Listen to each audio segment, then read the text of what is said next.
Hi, my name's Jeff. Welcome to Versus Live. Why write poetry? Poem is done. Like, what was the point here? I also don't know where this poem is going. Poetry's very love-hate. The worst possible thing is them just saying no.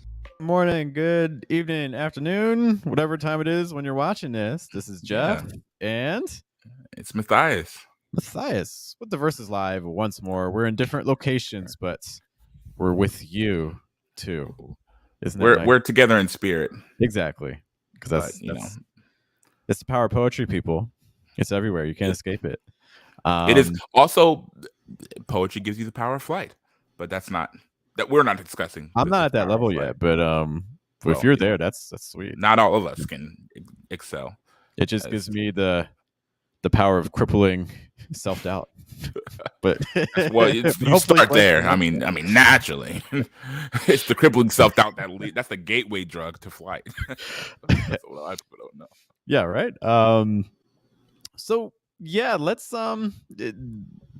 today's topic I think is really important. I mean, I have a feature coming up with the Poetry Forum. That's my first one of the new year, so that's exciting for 2023. Yeah, push the clap button. Where is that? Yeah. Let's we're gonna clap it up, turn up the volume. Clap it up for features in real life. Thank you. And then you had when's your feature? Poetry. The feature is going to be at the Poetry Forum, which is every Monday at Bossy Girls on January 30th. I think that's at 7 or 7:30, and I think it's a free entry, but they take tips. Cool. Yeah. So Poetry Forum, if you're in Columbus looking for some poetry, I got some dad poems and things for you to hear. And you recently featured as well. You were actually down in Dayton and Columbus. Yeah, I had a show with Broken English 101. And yeah, I was there was one show at the PNC Arts Center in Dayton, and then at the Lincoln Theater here in Columbus, and so it was a really good time. Yep. Cool. So let's just based on our own experiences with features, and I kind of just want to give some tips. You know, if someone is invited to do their first poetry feature, or maybe they just haven't featured a lot, but they've done some features before, just kind of talk about like what are some tips, what are some things you want to be considering. Let's maybe begin just like talking about putting a set together. Like, what are you have a bunch of poems. They're probably the reason why someone invited you to perform. So what's your next step?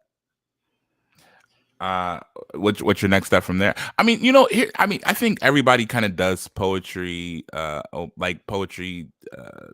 like features differently. So this isn't by any means kind of like, unilateral, like this is how you're supposed to do it. I think one of the things that I try to work on personally is creating a set that that I'm comfortable with.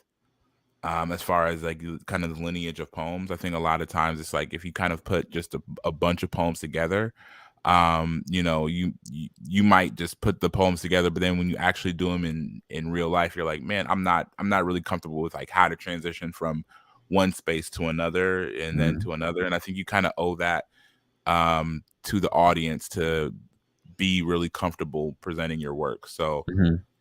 Yeah, I mean, to me, it's just, kind of getting the poems together that you really want to do, that you're really passionate about doing, and also ones that you think are going to kind of serve a purpose. But I mean, everybody has their own way. What about you? It's like, well, somebody requests you to come out. They say, Jeff, we need your dad poems, not now, but right now. Like we need them in our venue at Bossy Gals on High Street on Monday, January 30th. Like we need I see what you did there. Expeditiously. We need them expeditiously. So what is your process? How do you kind of go from, a guy that has a lot of these really good poems to, okay, what am I going to be doing on January 30th at 7 or 7:30, depending on what linear time has to say?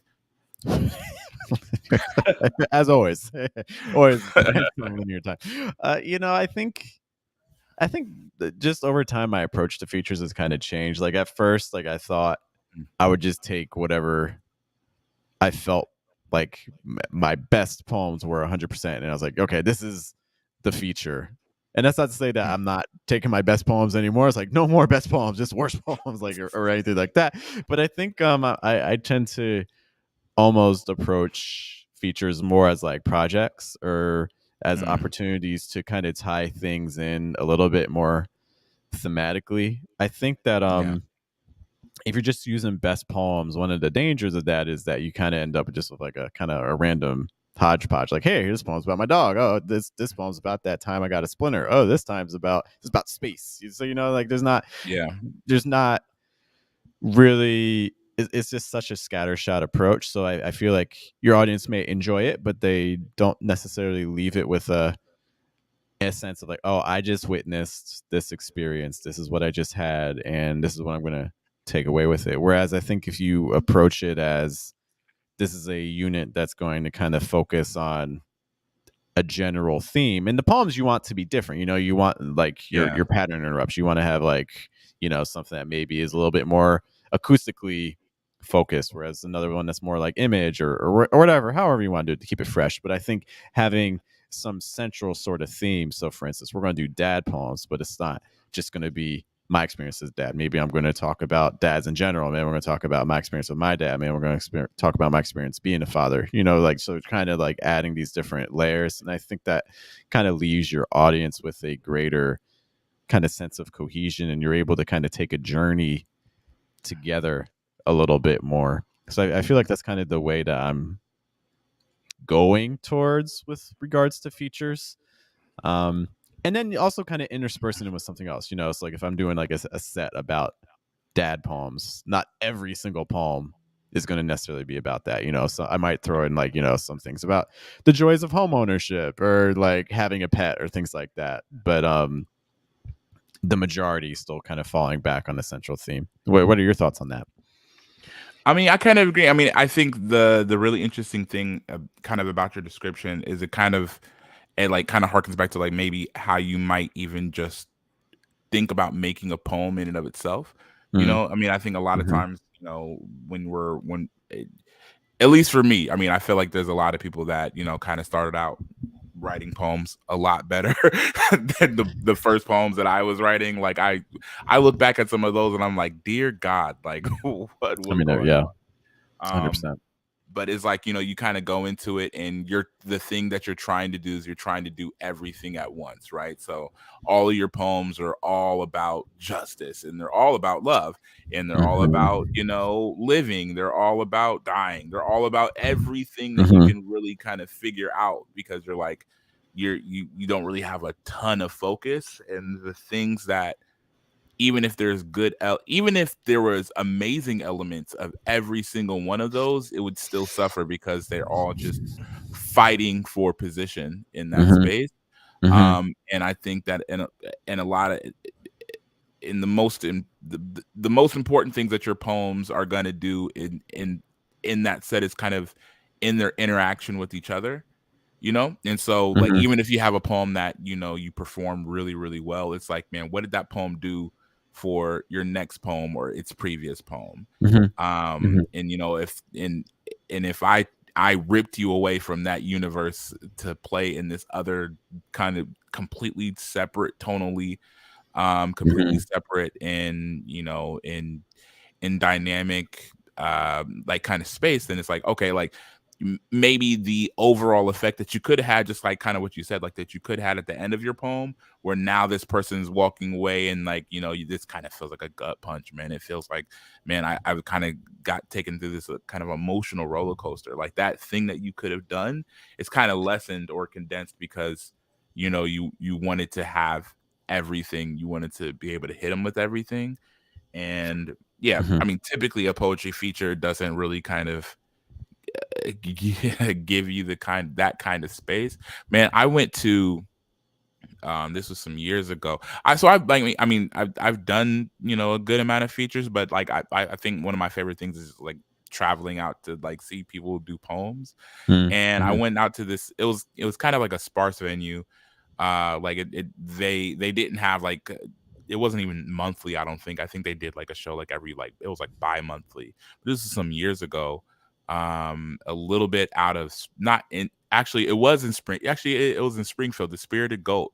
Man, okay, so I had a feature there, and their feature sets were an hour long, And Wow. I vividly remember it because a good friend of mine, Yurima, we actually have a couple poems together, like group poems. But Yurima, really great poet, he did it first. So I traveled with him. Me and him had a poem together that we performed during the set. But like we went there to this open mic, and so it's an open mic, but they also have a feature.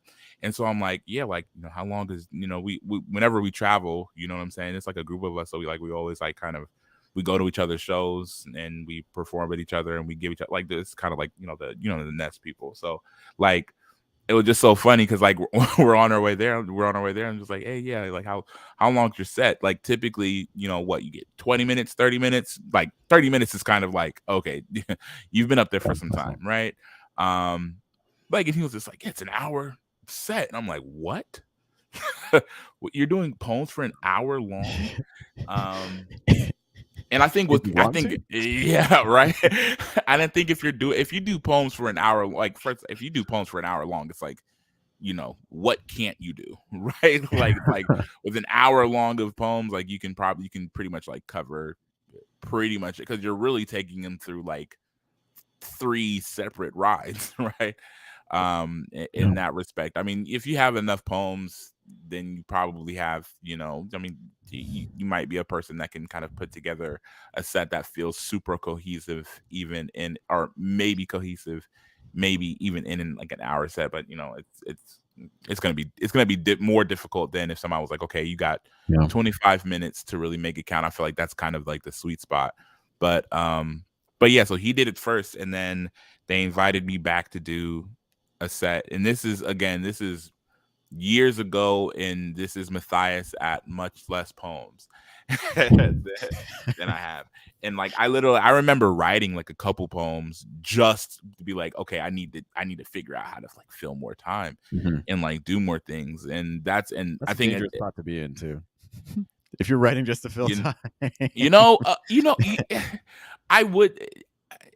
Yeah, no, you're right. like there's something to it though. I think it's so weird. And I got another story, but like I don't even know if I'm allowed to talk about it. I could talk about it like generally because it's not out yet. But we don't have to name names. I won't talk. I mean, well, it's just like I don't know if I'm like contractually allowed to talk about it. Oh snap! I got NDAs and crap. Okay.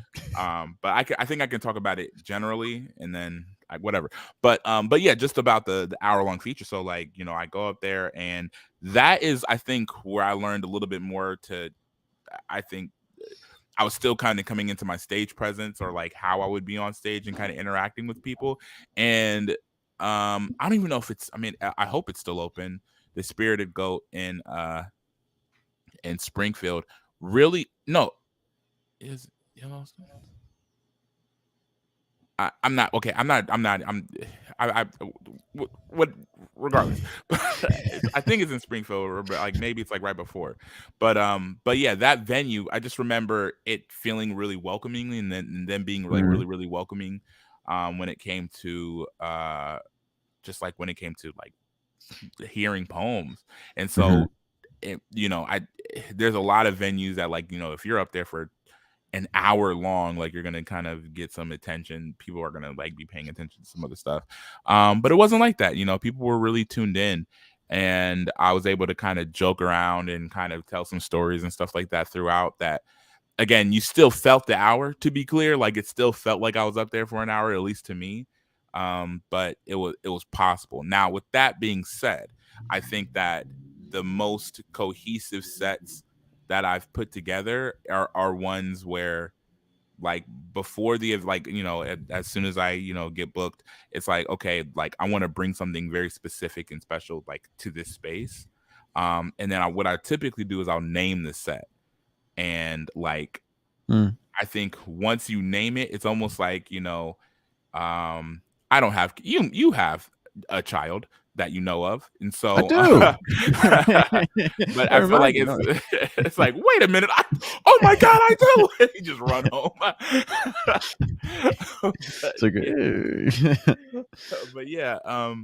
But yeah, so like I think like a lot of times, like once you name a kid, then it's like things start forming after that, right? So like you might, I know a lot of parents like they name their children after like like people in the Bible or like a Bible like name that have like some kind of meaning behind it. And I think maybe it's the parents kind of like reflecting on the meaning of the name and how they treat them, how they kind of grow up. So it's not a super coincidence when they're like at the at some point in their life they're like, yeah, I'm really kind of living out the purpose of my name. Like, yeah, that seems like it was probably there's a bigger picture there.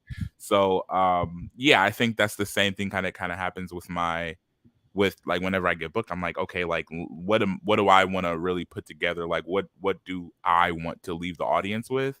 And then I'll put those poems together. And then after I put those poems together, I just really consider and think about how I want to like interweave them. And so even if they're not super I also think if you write for long enough and you kind of get to know yourself, you kind of figure out that you probably write in themes in a lot more ways than like you start finding those threads where you're like, oh man, like I see that, right? And so you can kind of catch catch those kind of things and kind of make those smaller loops or what have you. But just on a small tangent, the thing that I was talking about, so I did this thing a couple months ago, and it hasn't aired or anything. It hasn't aired. So essentially, they booked a whole like 1, 2, 3, 4 poets, but for this program, and essentially because it was going to be airing, they were like, okay, we had to sign the NDA situation to be like, okay, well, we can't say anything about any of this until like they air it, and then we can publish it and like talk about it or whatever. And so literally, so we're all sitting at this table, and like Ajane was one of them. And so like we're sitting at this table, and like all of us artists, we're sitting there, and I'm like, man, like now that I'm thinking about it, it's like the poem that I do here, like, and it was kind of hard to tell like from the language of the contract. It's kind of hard to tell like, okay, like do they mean that I can't say this poem other places after this? You know what I mean? Like I can't have a recorded first studio rights, but it hasn't come out yet, so that's a good question. I don't know. Yeah, you know what I mean? Like I would imagine after it's released, like I can say it other places. You know what I mean? But it's like I like the language in there. It was it wasn't super clear, so I was just like, I don't want to do anything in this space that I think I would need in another space. You know what I mean? Like I'm like, okay, if so I literally, and when I tell you in like Ajane Trip, like they were at the table with me. Literally, I was like, I'm just gonna write a poem right now. And then like I think it was like that little extra bit of adrenaline because it was like man, I can't. So they were technically filming, you know what I mean? So it's like they were kind of filming crowd stuff and kind of getting us kind of in this space. And so it was technically like still happening. It was technically already happening, that is. So it was just like I was a little bit nervous to be like, okay, how do I like, am I gonna like write something brand new right here? And when I did, like I think I don't want to say it's like one of my best pieces, but it was definitely a piece that I am like once this thing releases, I definitely want to work on it and to be able to do more things with. You know what I mean? But yeah. Totally. I think all my worst poems are the ones that I have the most time to focus on. If I have them, like if I just don't have any kind of time expectancy or anything on the poem, it's like, okay, it's going to be whatever. But like all my best poems are kind of born out of like, man, I need to hurry up with something needs to like hurry up. Yeah. I mean, I don't think there's anything like wrong with having a sense of urgency. I don't know if I would necessarily trust what I read if like I wrote it like an hour, like, okay, I'm going to go perform this. And I mean, sometimes like you finish the piece and you're like, hey, this is pretty good. Like, and then like you like a month later, you're like, oh, what was I doing? Yeah.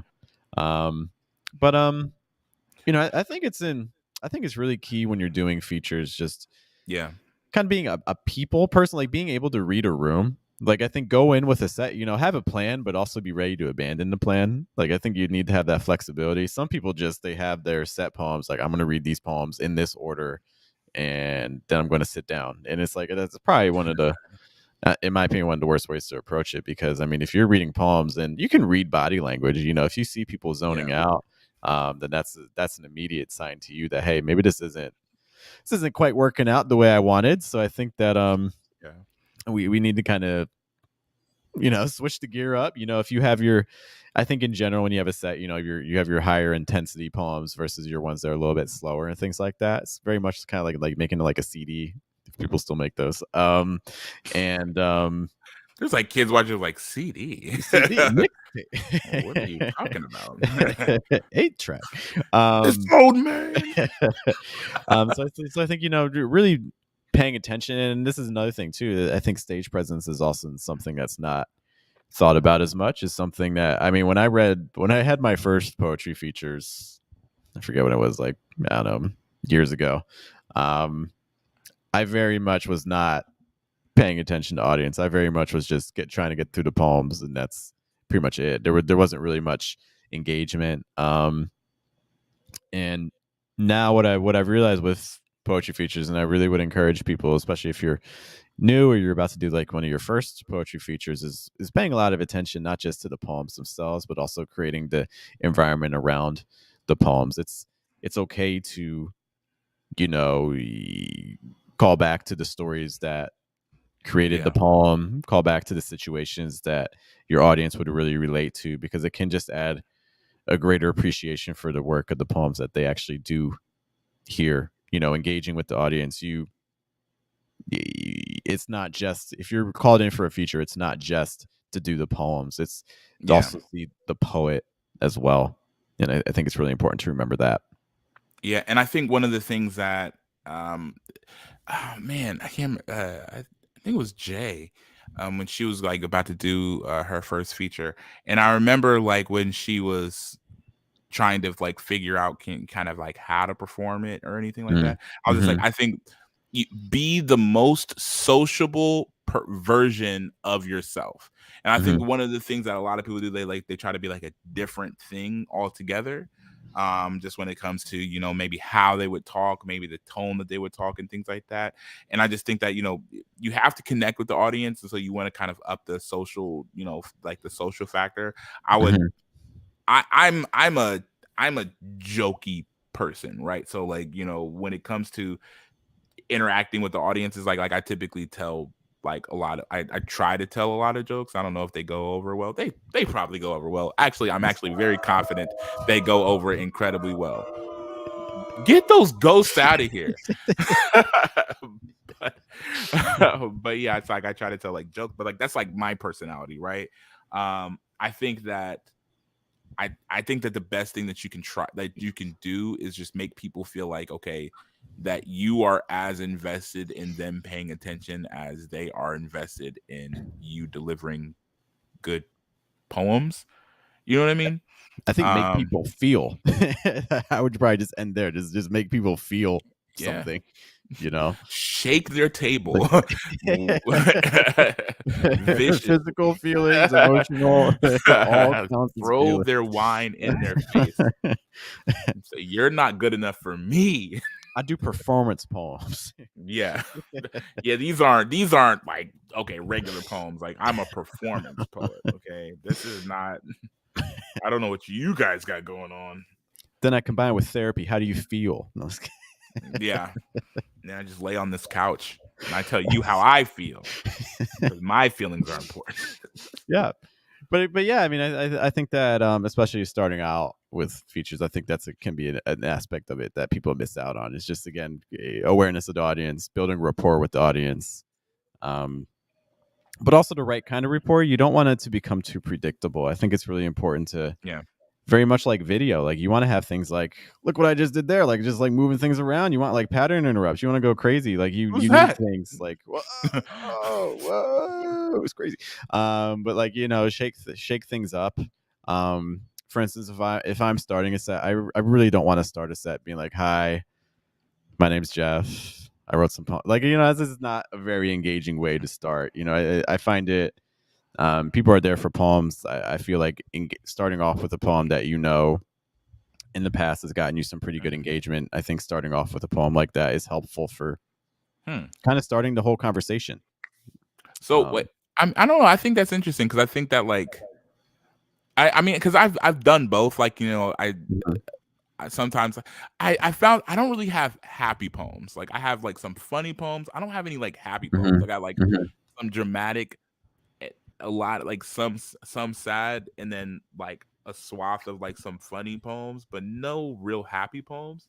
And I think that the idea of starting, like, I mean, I guess it also depends on your stage presence. Okay, so like you're probably right but the idea of being like, you know, the host just, hey, everybody clapping up for Jeff, and then everybody was like, hello everybody, I'm Jeff, these are poems that I wrote because he said that I wrote them. Like something that's like engaging, but it's also like it feels like incredibly direct. Because I think a lot of times it's like you I don't know. It's like you ever see how like this isn't to call out like anybody in particular, but I think that a lot of times if you well, it's really not. I'm saying that if you watch you can enough, give names. Hang on, let's make you big. Give the name. Kenwood Durkins in Orlando, Florida. You sir. But yeah, no, it's like if you see somebody that's like watched a lot of like poetry content online, and then like they kind of like do the mannerisms that they kind of see online. I think one of the things that it's like you kind of what I try to do at the very least is I try to like throw a wrench into it a little bit. I try to do that a little bit with the poems being like, you know, okay, like the kind of poem that you thought this was about to be, like, you know, it might not be the kind of poem that you think it's about to be. And even if it's not like as like great as like maybe other poems that you heard, like maybe this is just, oh, I didn't expect this out of this poem. And I think that's like you can do that with your, you can make funny, I think the most engaging vehicle for your poetry set, especially if you're featuring, is like humor. You know what I mean? Like that's gonna you get people to laugh with you. Is Said, whose birthday party is actually on, it says birthday party's on the 30th. It's on Zoom. That I was like, there's something going on the 30th. I was not aware of that. Happy birthday! His birthday, yeah, man. It Said, and if you guys don't know, It Said is one of the like true pioneers when it comes to like poetry in Ohio, in Columbus, in Ohio. However many steps that you want to take out, he's one of the people that definitely when I was me and him met, where I met him when I was still fairly new to featuring. I think I had only been featuring for like maybe 1 or 2 years at the time where me and him met. And then since then, he kind of, in a lot of ways, like kind of took me under his wing. And I think he showed me a lot. Like one of the things he showed me, we were on our way to a show, and he was just like talking to me. He was just like, and he told me like this was like when it comes to like being funny, because like he had only really seen me do like kind of like really kind of visceral, like Kobe dinner, like these like really kind of downer poems, right? And he had seen me. I did a funny poem, and I don't even have the poem anymore. I think it was like a poem that I wrote that I tried working with a couple times, that I was just like, yeah, this poem is not going anywhere. But it was funny, and he was just like, that's like that right there. Like you can, if you're giving, you know, if you're giving like, you know, these like downer poems to a room full of people that are expecting downer, you know what I mean? They're kind of expecting it. They're like, they know, hey, what up? Yo, yeah, It Said, yeah, Jordan.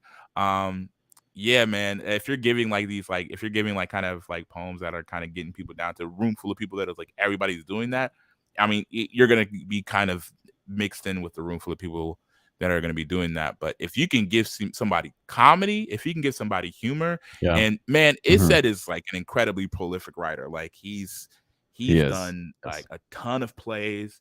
He's written a ton of poems. He's been in a ton of places with his poetry. And does he still do his like yearly Africa retreats? Not anymore. Like he wasn't able I to. know I mean, he pandemic hasn't been kinda able to do it in hurt. a little Yeah. bit, but Yeah. yeah, man, he had went to Africa like every year for like it was like 40 years, man. And I'm Yeah. like It's wild. that alone, just I would just if you just think about, you know, the commitment, if you think about and just not only commitment to the community, but also like how many stories he has to tell, man. Yeah. I like one of the greatest honors of my like life so far has been, man, I really like, you know, get to be in the same time as like it said right now. So but Mhm. yeah, no, it's just to say that yeah, I think me and him had those conversations, and I think that hearing him say that was a lot of confirmation, and I think that kind of built me up for the other spaces, right? So now I can be like, okay, Mhm. well, if I'm going to be able to put together like a feature set, if I'm going to be able to do something like let me do the thing that I would probably naturally do, which is try to be funny, and that doesn't take away from the work; it only punctuates it. Mhm. Yeah. Yeah. But yeah, I think kind of building off of that too. Like I think as you're doing a set, kind of having like an emotional register, like I think that's something that's helpful to plan for, to be like, okay, these are my, you know, higher energy poems. These are my ones that are gonna kind of my downer poems, even if they're good poems, you know. Yeah. You know, and just kind of making sure that you're kind of monitoring that flow throughout your performance, I think is really key. I think watching your body language of your audience is key. I think that Watching your keys is key. watching your keys is key because I mean you're up on stage. You know who's watching your belongings. That's something to think about. Also, from like a performance point of view, you know, I think that we've talked earlier about like just like promotional aspects too. Like if it's your first feature, you know, do your best to try to get some people to show up. You know, that's not the. It is difficult to get people to come to seats. You know, that is not an easy thing to do. You know, but just trying to put in a little bit of your effort. That's not your main job because it's not your event, but it's something that I think, you know, it shows to your event organizer, you know, what you're willing to do to help out. You never know what other opportunities can go. You know, if other people see that, like, oh wow, you're bringing people with you, you know, that could open the door to other opportunities in the future as well. Yeah, I mean, it's always. I mean, I don't know. I think one of the things that a lot of artists kind of getting into the mode of is they have this like attitude of like they don't want to look like they're trying hard. You know what I mean? Yeah. And man, there's something about that because I think that at the end of the day, when it comes to like the effort that you put in, if you're really showing that, you know, you're really like you're putting forth this effort, and not even just on the things that people can see, but on the things that maybe people aren't necessarily taking a look at. Like it's not even the adulation that you might get out of it. It's just, man, like you might want to put on a show one day. You might want to like get into these spaces. And I'm like, man, that effort's going to translate. So yeah, I would definitely tell anybody that, especially if you're starting out. I mean, there's some people that like, you know, if you see their name, like there's going to be a full room, you know what I mean? So like, and that's a byproduct of a lot of the work that, you know what I mean? Yeah, I mean that's so that they already did. So people but yeah, want to skip the stages, you know. Man, no, I remember. I mean, he doesn't really perform anymore. I mean, I guess he does perform still. He's a cool enough guy, but I mean, this is just kind of one of the things that you kind of see, like, you know, he had never had a feature before. And he came into the open. He came to the Nest, and this is back when, you know, like me, like JG is like the main host, and like, but everyone, like I would would switch places every now and again. But like JG was on the mic, and this guy comes into the door, and he's like, "Hey, like," and he didn't want to, like, that's the thing, like, because I didn't know who he was at first. Like over the next like couple months, like he ended up coming back, and then he ended up like, you know, performing a couple times. But he had came to the door, and he was just like, yeah, like, you know, how much is, like, he said, like, how much is to get in? It's like, oh yeah, it's only $5, you know, whatever, to get in, perform. He was like, well, people typically pay me to perform. And I'm like, oh, cool. Like, what's your name? And then he's like, I'm like that. I mean, regardless, I mean, I don't know who you are. Like, and the thing is like, typically JG knows just a huge swath more people than me. So I'm like, man, maybe if I tell JG who you are, then JG's like, oh no, this guy gets in. You know what I mean? Like, it could just be something, that kind of scenario, but then he was just like, yeah, no, if I gotta pay to get in, you know, I'm not doing none of that. Then it turns out he was just like, you know, he's just a person who's written a lot of poems. He has like, you know, like a good amount of poems, but he has never really he performed like twice in some other venue somewhere else. So he was just like, yeah, it's my time now.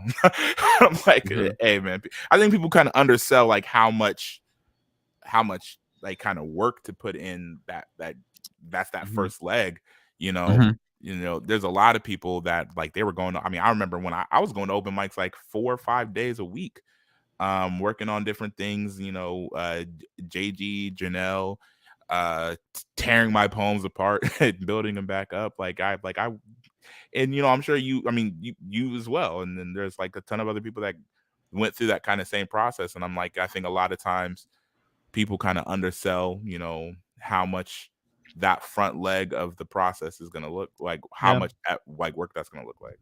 Yeah. I think a lot of people assume that, oh, I've been writing a long time, I deserve a feature. You know what I mean? Yeah. And I think that you know, if you've been writing a long time but you haven't been asked for a feature, there's a reason. You know, it's because there you go. Because they're, you know, it's happening for a reason, and you have to be willing to kind of look at yourself to find out what those reasons are, whether it's the quality of the work, whether it's your own stage presence, or just your relationships, or maybe lack of relationships with other people, you know. And unfortunately, you know, this isn't a, you know, poetry isn't 100% like a merit game, like based on the work. There's other components to this too. There's a lot of things that kind of tie into any other industry. Like there's a networking aspect to it, you know. I paid my way into the game, Jeff. I just gave all the hosts like Philly cheesesteak sandwiches, and I said, feature me. Oh, you get all the features. You get all the features. But I think a lot of people are kind of missing out on that. It's the same though, like art too. You know, people are just like, I make art, I do all the art. Why aren't I getting the opportunities? And it's like, well, how are you getting yourself out there? You know what I mean? Yeah. But I kind of want to just talk about like some like nitty gritty feature stuff too. I'm just going to kind of give like some rapid fire questions, and I'd like to hear your response. Okay. So someone invites you to a feature, how do you respond?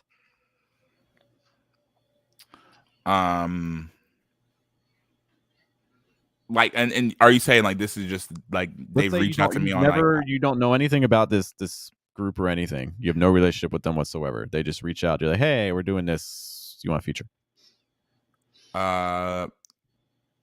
Okay, I mean, I ask them for just detail. I initially just ask them for okay, if they were just to say, hey, I want you to feature, like let's say like they open with that, like, hey, I want you to feature, can you feature for our event? I would just ask for initially details on the event. What details are you looking for? Time, location, time, location, and the type of event it is. And so like you know, it could be for, you know, a charity, it could, you know, there's a lot of different things that it could be for. So like just tell me a little bit about your event, kind of what your event does and anything like that, because like, you know, the last thing what you would want is be like, okay, like, hey, yeah, sure, I'll like feature for your event, and it'd be like some kind of like, I don't know, very terrible calls. I don't know what I could say on YouTube, but it could be something very terrible, like, oh, this, yeah, you're performing for our cult. Yeah, I didn't know. I thought you knew that. Like, you're joining us. You know, now, I think slaughter this goat.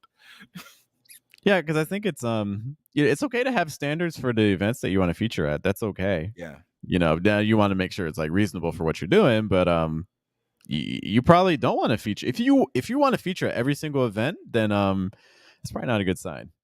There's probably some events out there that you want to say no to. Yeah, no, I absolutely agree. I think one of the things that I've definitely learned over the years is that definitely you should you should know the things that you're willing to do and what you're not willing to do.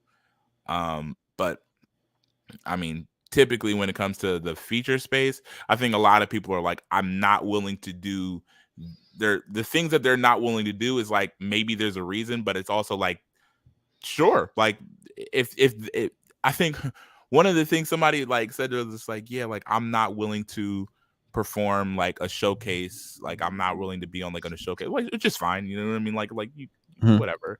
Like and it was weird because like the venue was paying them and everything. Like I have no connections with the venue or with the person professionally. You know what I mean? Like they're just part of the community, but they were just like, yeah, I'm not that kind of artist or whatever like that. But it was just weird because I'm like there also was not any other offers out there on the table. So it was like, you know, I mean, if everybody can have their standard, everybody can decide what they want to do or what they want to do or what they're not willing to do. I think sometimes it's like maybe being realistic. Like if you have complaints later on, like, man, I'm not getting this opportunity or this opportunity. I'm like, if you turn down everything that's come out to you so far, but then you're mad at things that aren't coming out to you, it's like, okay, maybe you should maybe you should adjust. And that's just advice I would give. That's not necessarily, you know, I'm not saying that's better or worse than any other choice that you're choosing to make. Because I'm like, you know, maybe you're exactly where you want to be. Maybe you've got this master plan. But yeah, if you've gotten opportunities that's come out to you that you're just like, man, that's not my cup of tea. That's not what I would ever want to do.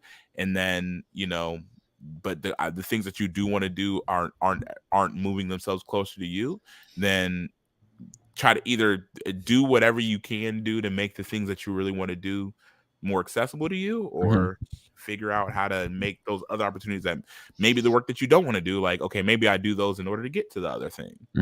You know, like I know for me, like there's some events that I really, it would have to be an event that I feel very comfortable with to accept. Would be like, for instance, like outdoor events. Outdoor events are horrible. Like for poetry, outdoor events are super difficult to manage.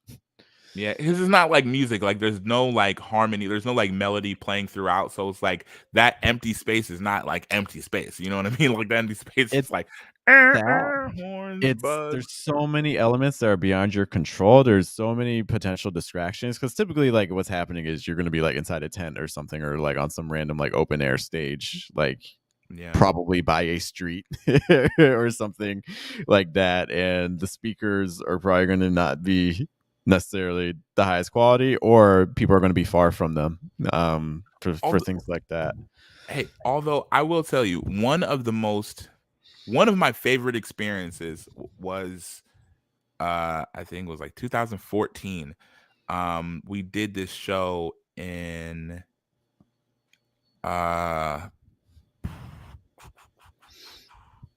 was it Cleveland? I think it was Cleveland. I did this show. No, it was in Detroit. It was in Detroit, and I remember it because I think it was like my second or third time in Detroit.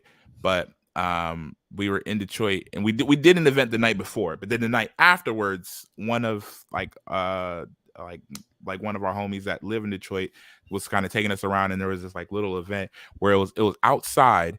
And it was like this like bar and grill kind of place. I was in front, but in the back it was just like this small little staging area.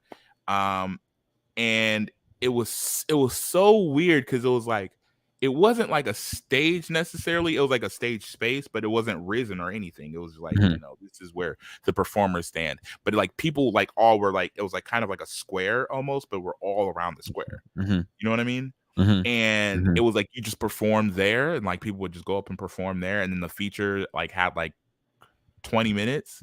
And so like I just remember being in that space and being like I was on the open mic for that, and I was just like, this is really like I can't really describe it because it's not necessarily something that I would think of and be like, man, like this would be a really great idea, and it's probably hard to replicate because it's like you not only do you have to have the right area, but you have to have the right people in that space that would kind of really appreciate what that space is. You know what I mean? So there was a lot of elements there that aren't just like, okay, you can just throw a whole bunch of people outside into a square and think it's going to be successful. But that was one of my favorite. Hot Times Festival too, and I think Hot Times was like is just a space where it's just good people, kind of around. And not to say that other spaces aren't good people, but it's just, I mean, the discomfort with some of the kind of way that you have to kind of perform in that space, it just being outside and all that stuff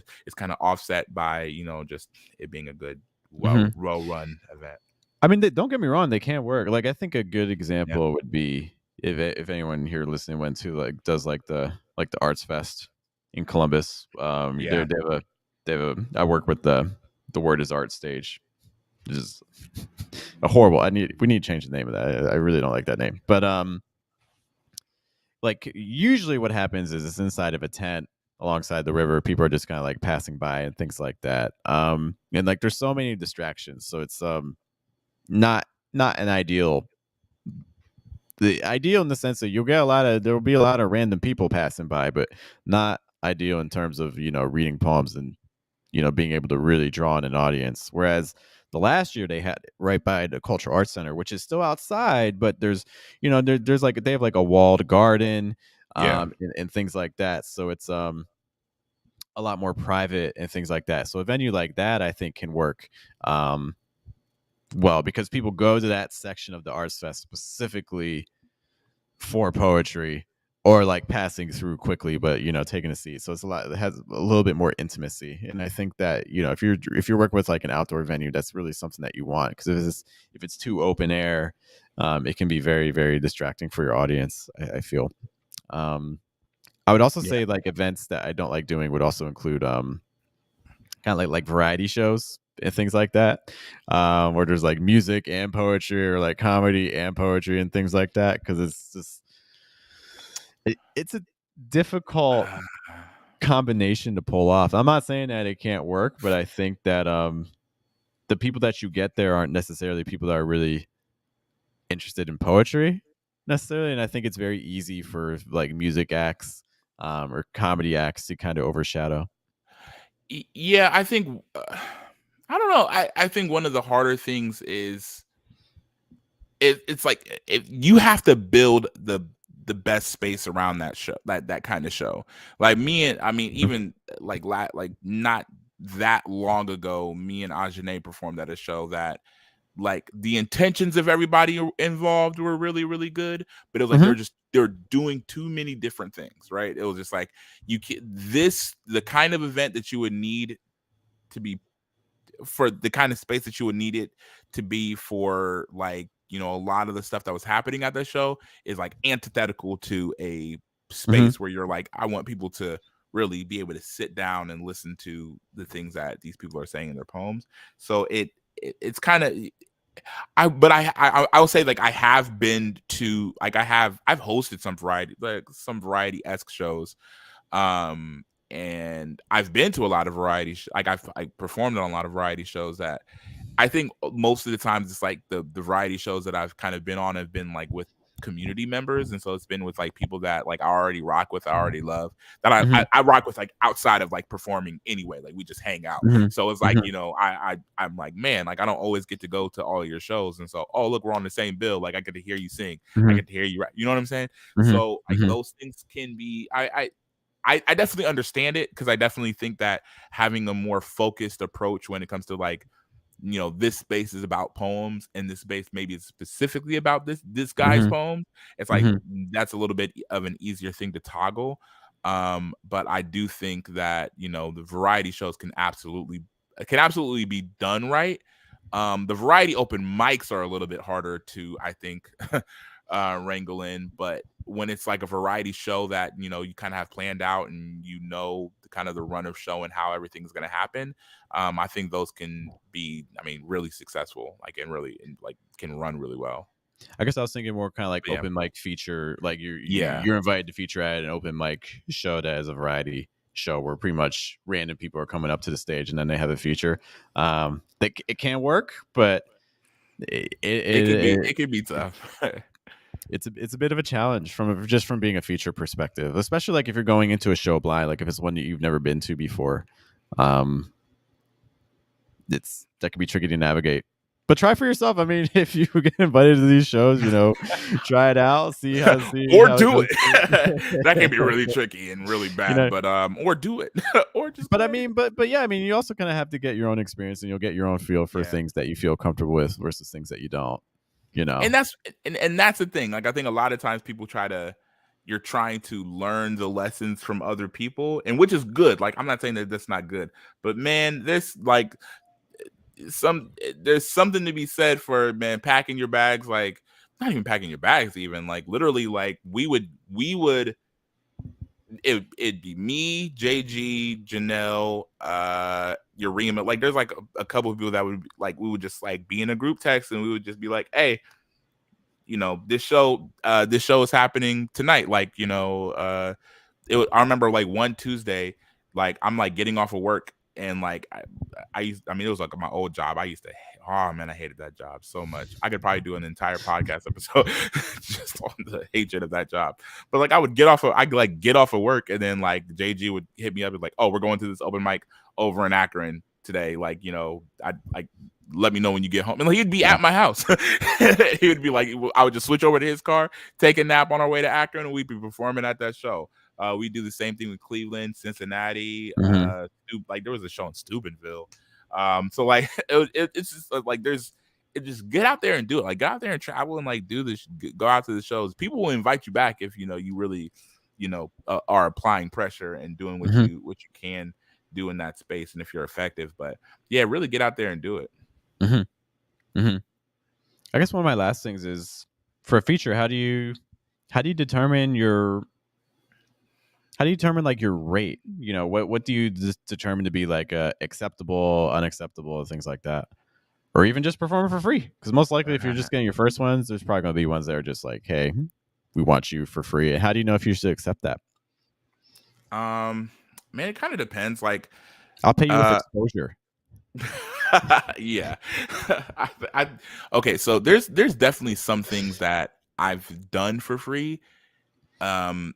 And there's not many that I would like, and I think it's one of the really important things to know is that like the determination on whether or not you do a thing for free is up to you, right? So it's like, somebody can't kind of hold over your head like, you need to do this feature. Like, it's like, listen, look, if you're doing this feature, then like you're willingly doing it for free. If somebody says, well, I don't have it in my budget or what have you, like, you're willingly being like, okay, well, I this is one of the ones I want to do for free. And I think I'm saying that because I think a lot of times artists, they reflect back on the things that they've done for free, and then like how mad they are about it. You know what I mean? I'm like, don't be like, you shouldn't be like. I think for me personally, if I have it within my power to be able to be in a position where I'm paying artists for the art, I absolutely would. But a lot of engagements, a lot of shows, a lot of things that are out there to do are ran by people that are like, okay, I'm trying to put together this event. I'm worried about a bottom line. And so if you got this guy over here that's like, well, I just do it for free. Like, it's like, of course, they're going to jump at that. They're going to be like, yeah, of course. And I'm not saying that's right or wrong. You know what I mean? That's right or wrong, depending on who you are in that algorithm, in that situation. But it's like, I just think that it's really important for you to understand that. For me personally, yeah, it's just, I mean, there's some people out there that I don't want to say I don't owe. I mean, there's people that out there that I owe, but I owe them for things that are outside of poetry. Like, I owe them like just like for like them being people in my life. You know what I mean? Like, not like money, but just like personal. Like, okay, like this person was there for me. I want to be there for them in spaces or whatever. And there's people that like, if it said calls me right now and says, Matthias, there's this show, like, that's an assignment. You know what I mean? Like, I'm like, okay, I'm out on assignment. He tells me you need to go do this show over here. That's an assignment. Like, I'm there. You know what I mean? Same thing with JG. And there's other people that are like, okay, like, hey, I need you. Can you do this show? Can you do this show? Like, I'm gonna be okay. So what's the fee? Like, what is the compensation for this? And I think that the more that we as a community really establish that as kind of the language around features, where in extending features or offering features, we already kind of got it built into the language. Like that's the reason I'm like, give me more details. Like built into that should also be, and this is what our compensation is for what you're doing. Like that should be really embedded in the language already. I would hope that if someone's reaching out to you, they already make it clear what the compensation is going to be.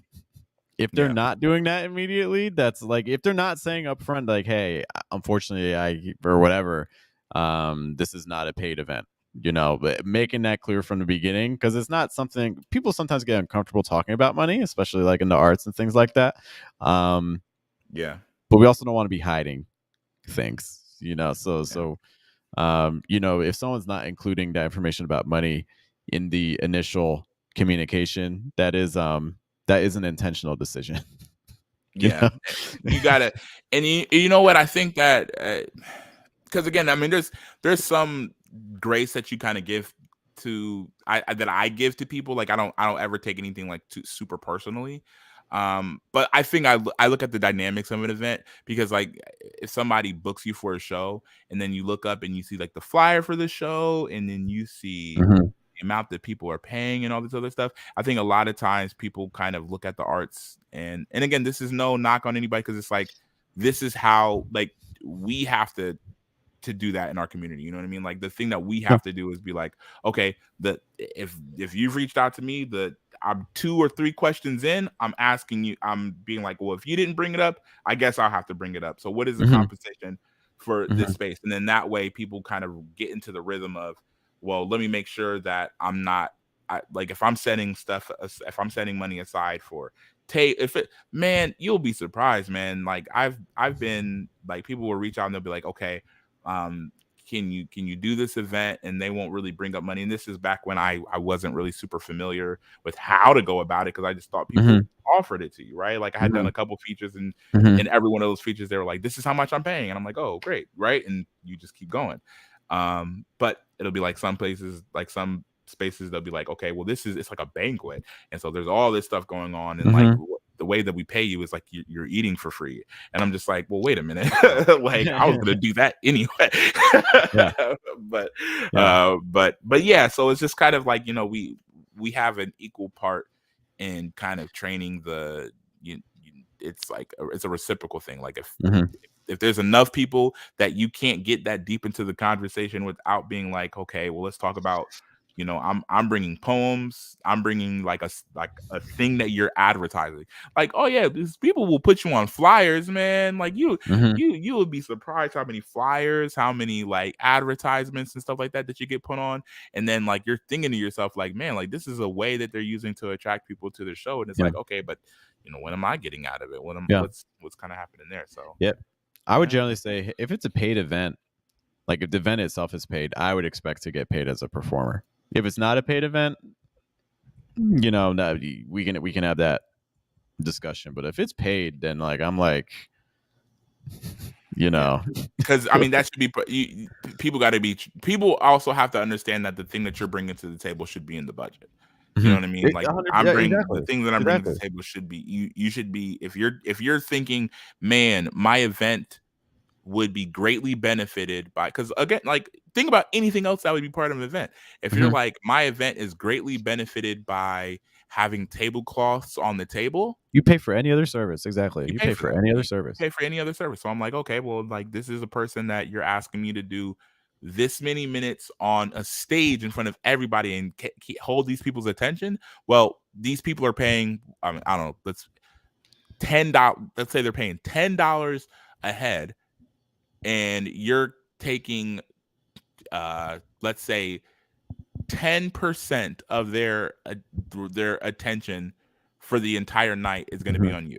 So it's like, okay, that should be in the budget. We should figure that out. 100%. Yeah. Otherwise, they should be expecting to take a loss on the event. Events cost money.